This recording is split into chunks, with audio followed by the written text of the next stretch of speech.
తెలంగాణ రాష్ట్రానికి BRS party మాత్రమే అవసరం. అది మాత్రమే తెలంగాణ రాష్ట్రం, ప్రజలు, రైతుల గురించి పనిచేస్తుంది. కాంగ్రెస్ దోచుకోవటం తప్ప మరేమీ చేయలేదని కేసీఆర్ నిర్ధారించి చెప్పేశారు. ఎన్డీఏ ముసుగులో చంద్రబాబు నాయుడు మళ్లీ తెలంగాణపై పెత్తనం చేయడానికి రాబోతున్నారని, కనుక తెలంగాణ ప్రజానికం అప్రమత్తంగా ఉండాలని కేసీఆర్ చెప్పేశారు. తెలంగాణ సంపదపై అందరి కళ్లు పడ్డాయని, దానిని దోచుకుపోవడానికే ప్రయత్నిస్తున్నారని కేసీఆర్ కనిపెట్టి చెప్పారు. కనుక బీజేపీని, తద్వారా చంద్రబాబు నాయుడిని అడ్డుకోవటం చాలా అవసరమని కేసీఆర్ తేల్చి చెప్పేశారు. ప్రజలు నన్ను ఓడించి ఇంట్లో కూర్చోబెట్టి కాంగ్రెస్ చేతికి కత్తిచ్చి ఇప్పుడు నన్ను యుద్ధం చేయమంటే ఎలా చేయగలను అని తెలంగాణ ప్రజలను కేసీఆర్ ప్రశ్నించారు. కానీ ఆయన చేయాల్సిన అవసరం నాకేమిటి అని అడుగుతున్నట్లు అనిపిస్తోంది. కేసీఆర్ శనివారం తన ఫామ్ హౌస్ లో బీఆర్ఎస్ నేతలతో సమావేశమైనప్పుడు పనిలో పనిగా తన ఈ అభిప్రాయాలని, మనసులో ఆలోచనలను మీడియా ద్వారా తెలంగాణ ప్రజలకు చేరవేశారు.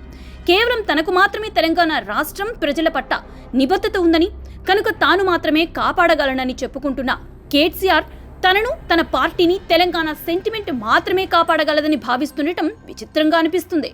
అందుకోసం చంద్రబాబు నాయుడిని బూచిగా చూపించేందుకు కేసీఆర్ వెనుకాడడం లేదు. తెలంగాణలో కాంగ్రెస్ పార్టీని వద్దనడానికి ఒక కారణం, బీజేపీని వద్దనడానికి మరో కారణం చెప్తున్నారు. ఉద్యమ నేతగా, కేంద్ర మంత్రిగా, ముఖ్యమంత్రిగా పనిచేసిన కేసీఆర్ తెలంగాణలో మరే రాజకీయ పార్టీ ఉండకూడదని కోరుకోవటం, అందుకు ఇటువంటి రకరకాల సాకులు చెబుతుండటం చాలా హాస్యాస్పదంగా ఉంది. ఆయనకు మళ్లీ ముఖ్యమంత్రి అవ్వాలని, కంటి చూపుతో రాష్ట్ర రాజకీయాలను శాసించాలని మనసులో కోరిక ఉంటే తప్పు కాదు. కానీ ఇతర రాష్ట్రాల్లో పార్టీని విస్తరించటం తప్పు కాదనుకున్న కేసీఆర్ తెలంగాణ రాష్ట్రంలో మరే పార్టీ ఉండకూడదని కోరుకోవటం రాచరిక దురలక్షణాలే కదా.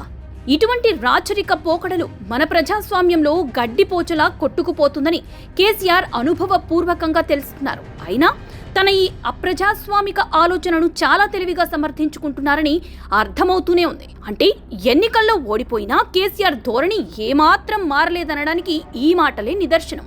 కనుక మళ్లీ అధికారంలోకి వచ్చేందుకు తెలంగాణ సెంటిమెంట్ రగిలిస్తున్న కేసీఆర్ పట్లే తెలంగాణ ప్రజలు అప్రమత్తంగా ఉండాలి.